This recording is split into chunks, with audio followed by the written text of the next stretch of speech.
Good afternoon, I'm George Hopcroft and these are your 1 o'clock Solent Sports headlines. And it was a great evening for one Southampton striker. Oh, how about that from Danny Ings? Danny Ings scored a stunning overhead kick as England romped to a 3-0 victory against Wales at Wembley last night. There were also first international goals for Wolves' Connor Cody and Everton's Dominic Calvert-Lewin, but Ings' effort was the pick of the bunch.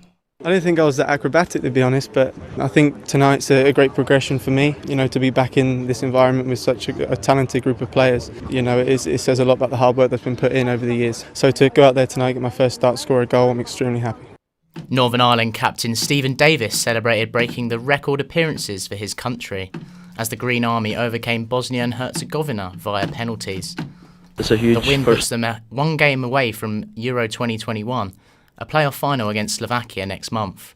Davis says he can now relax and enjoy looking back at his 120th cap. It's a huge personal achievement for me. I can enjoy it a little bit now. Obviously I've had so many messages and now I can look back on it with fond memory, certainly on the night that I managed to break the record. Eastleigh FC look to continue their perfect start to the National League season. An opening day 5-1 rout at Barnet and a 2-1 comeback victory over Torquay has seen them reach the top of the table.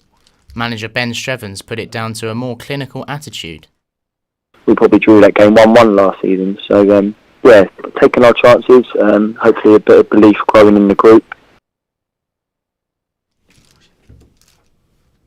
Havant and Waterlooville are staging a grand opening of their brand new 3G pitch today, which has been laid at Wesley Park. The new pitch has cost the club around £1 million, and our reporter Matt Ogley is on the ground.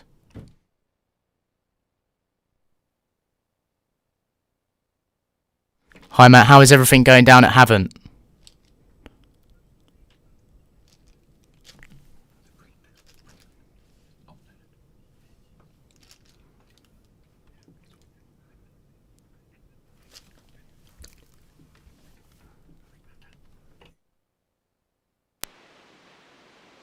And as you can all see, it looks really, really incredible, and I'm really looking forward to seeing the team playing here moving forward. So it really does give me great delight to open Draper Tools Community Stadium here today. There we go.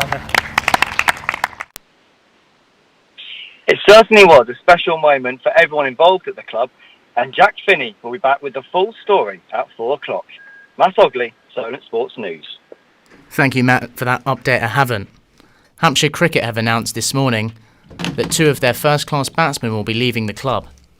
Harry Kame and Ollie Soames have both represented the side at the top level on many occasions.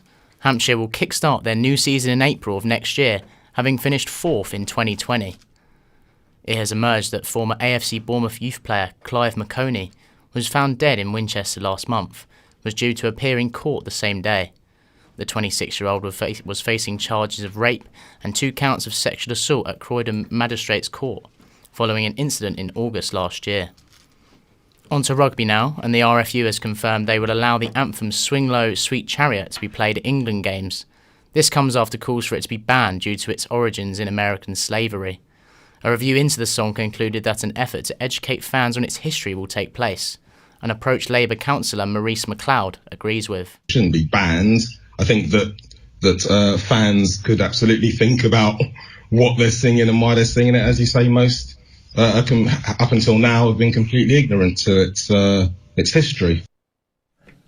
The first ever Formula 1 Eiffel Grand Prix has got off to a difficult start this morning. Heavy fog has caused the first practice session to be cancelled, with the hope that practice 2 can go ahead this afternoon. In the studio with us today is our F1 correspondent Ben Burgess. What's been going on today then, Ben? Thanks, George. It was supposed to be the big day for Mick Schumacher, of course, the son of 7-time Formula 1 world champion Michael Schumacher. He was set to feature in first practice 1 to make his debut in Formula 1 in the Alfa Romeo, but unfortunately that session was completely cancelled due to the fog and bad weather in Germany this morning. Elsewhere, though, off the track, the weekend has been completely overshadowed by the positive test to a Mercedes mechanic yesterday. In the last hour or so, Mercedes have actually confirmed a second positive test, although it's believed that neither of the two mechanics have been in close contact with Valtteri Bottas or Lewis Hamilton.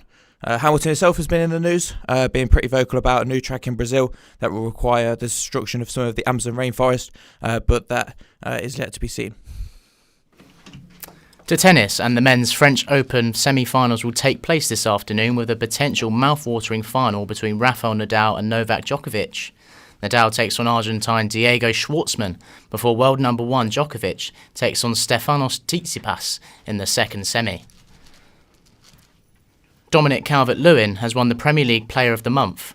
The English striker scored 5 goals in 4 games, including a hat-trick, to put Everton atop of the table.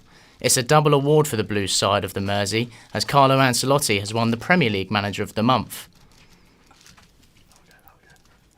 That's all from us now. I'll be back in an hour. Remember, you can keep up to date on our website, solentjournalism.co.uk, or follow us on Twitter at SolentSportsJ.